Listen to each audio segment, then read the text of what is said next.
Buenas noches, tutora. Mi nombre es William Gaitán, SEAD José Acevedo y Gómez, Administración de Empresas, Grupo 10.038. Para esta exposición, el primer tema a tratar es la definición apropiada del concepto de cultura. Para mí, el concepto de cultura no es una definición individual, sino es una definición en conjunto. Una definición en conjunto que básicamente contempla tres temas principales. Primero, que la cultura es algo que se aprende y se tiene en común con una sociedad. Segundo, que rige el comportamiento de un grupo de personas en una sociedad. Y tercero, que la cultura basada en la historia permite definir e interpretar por qué creemos en lo que creemos y por qué hacemos lo que hacemos. En cuanto a otras definiciones, se hablaba que en Roma traducía básicamente que era el cultivo de la tierra. Posterior a esto, en la época del romanticismo, ya se pasó a la parte espiritual y hablaba que es el cultivo de los intelectos o de las facultades.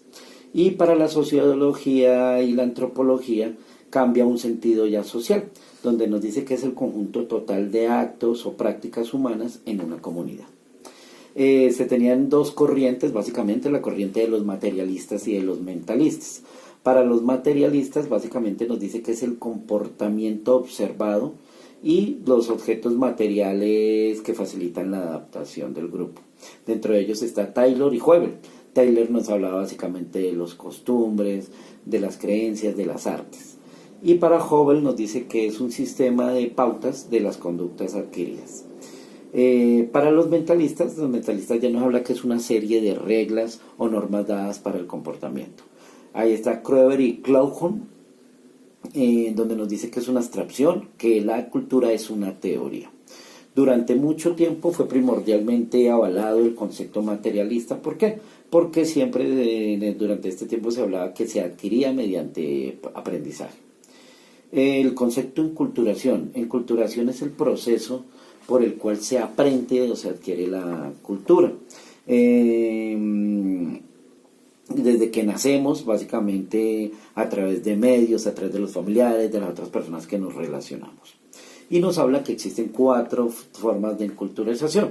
La primera, por experiencia, que es el contacto diario, día por día. La segunda, que es social, pues en la medida que nos relacionamos con nosotros, al ver cómo hacen las demás personas esto. Por observación, entonces la persona va mirando cómo el grupo se comporta y lo trata de asimilar. Y inconsciente, pues es cuando se relaciona como el tema de la cultura japonesa, que tiene esa particularidad. El otro concepto es el relativismo cultural. Relativismo cultural básicamente que nos habla que al existir varias culturas, cada cultura es digna y respetable por sí misma. Lo que es bueno o correcto para una cultura puede que para la otra no lo sea, o viceversa. Por eso se habla también que la cultura, que el relativismo cultural va de la mano estrechamente relacionado con el relativismo ético. ¿Por qué? Porque no existe una verdad absoluta. ¿Cuál es la diferencia en etnocentrismo? Etnocentrismo, el concepto de etnocentrismo nos habla que se presenta cuando una cultura mira o interpreta la realidad de otras culturas desde sus parámetros propios culturales. En esta situación los valora y los califica en donde creen que su cultura es superior a la de otros grupos o sus prácticas culturales superior a la de otros grupos. ¿Cuál es la diferencia entre cultura y sociedad? Es muy sencilla, básicamente es muy clara. Para la sociedad es tangible.